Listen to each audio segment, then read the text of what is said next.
Good afternoon. A few days ago, during an interview, I was asked to provide comments regarding the IG's report into my allegations, and I was asked whether or not I agreed with the report's conclusion that the FBI did not take my reports and allegations seriously, although they were supported by facts, evidence, and other witnesses.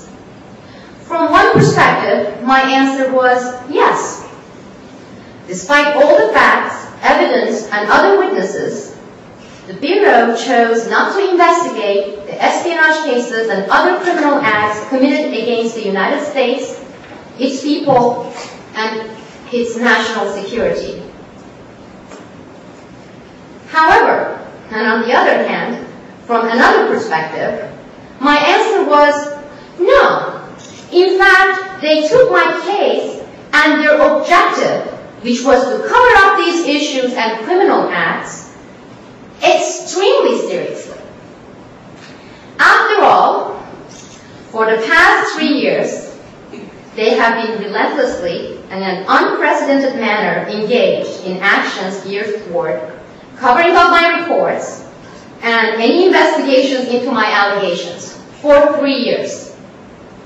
Well, let's talk about these unconstitutional actions, shall we? Gagging the United States Congress by retroactively classifying their investigations and their findings. Blocking court proceedings, in my case, by invoking the so-called state secret privilege. Quashing a subpoena for my deposition on information regarding 9/11. Withholding documents requested under the Freedom of Information Act, and preventing the release of the entire report issued by the IG. They engaged in these relentless efforts to cover up, despite the fact that the allegations in my reports, many of which have been confirmed by this unclassified report by the IG, by the United States Congress, and leaked memos by the Department of Justice itself. And these cases involve criminal conduct against our national interests, serious security breaches and espionage activities threatening our intelligence, intentional mistranslation of intelligence, and intentional blocking of certain terrorism and criminal cases related to 9/11 from being investigated under various reasons. One of them is protecting certain sensitive diplomatic relations. This is not just about one case or one whistleblower.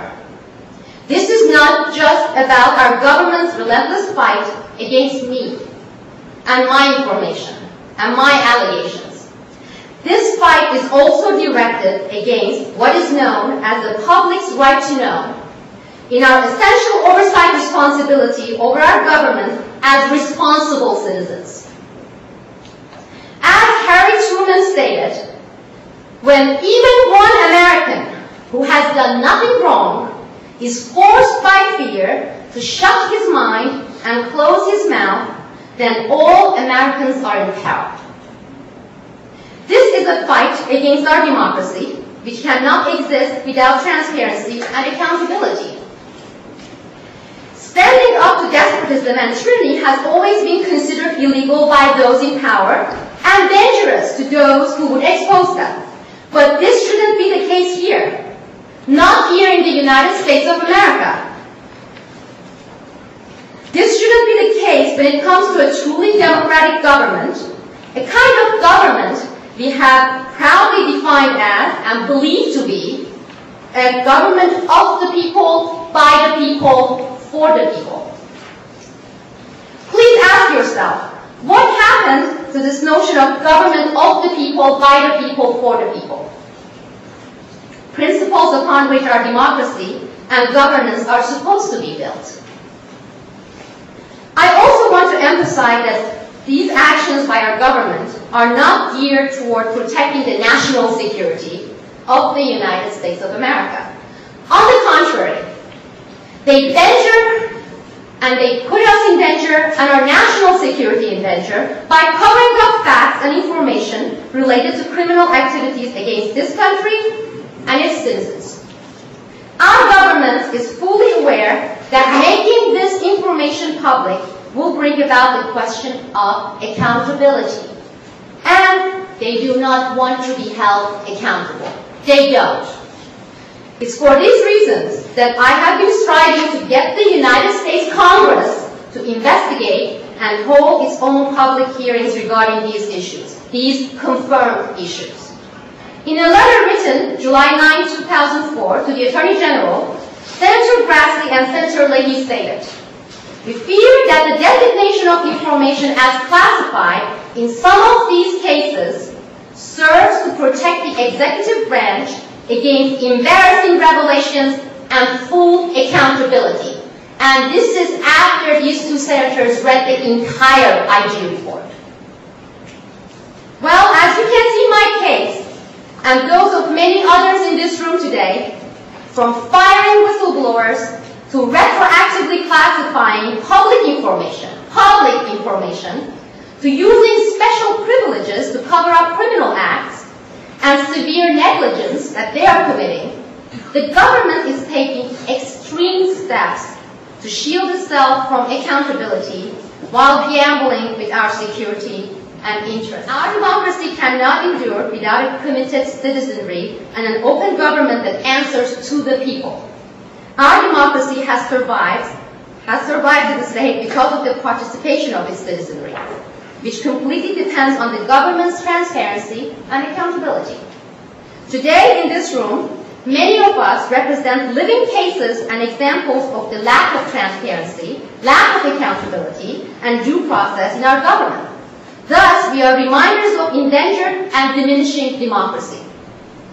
We are here to ring the wake-up bell and beg you not to look the other way.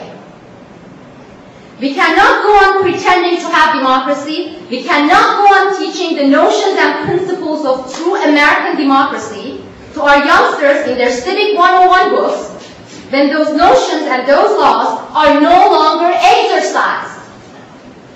Currently, freedom of speech, due process, sunshine laws, the Freedom of Information Act, the Whistleblower Protection Act, and many other protections of our freedom that are written into our legislation and printed in our textbooks are only that, printed words. Printed words. It's long overdue that we stop pretending, that we cease denial. It's time to decide whether or not our American democracy is worth fighting for. For 3 years, I have been pursuing all channels and through the 3 branches of our government. I'm continuing to pursue my court cases, seeking the due process granted to me under our Constitution, despite all attempts by our executive branch to block them via extreme measures such as the so-called State Secrets Act. I am continuing to appeal these issues and cases to our Congress, our representatives, with oversight authority, despite their resistance to having to pursue and investigate these cases that jeopardize our security and interests.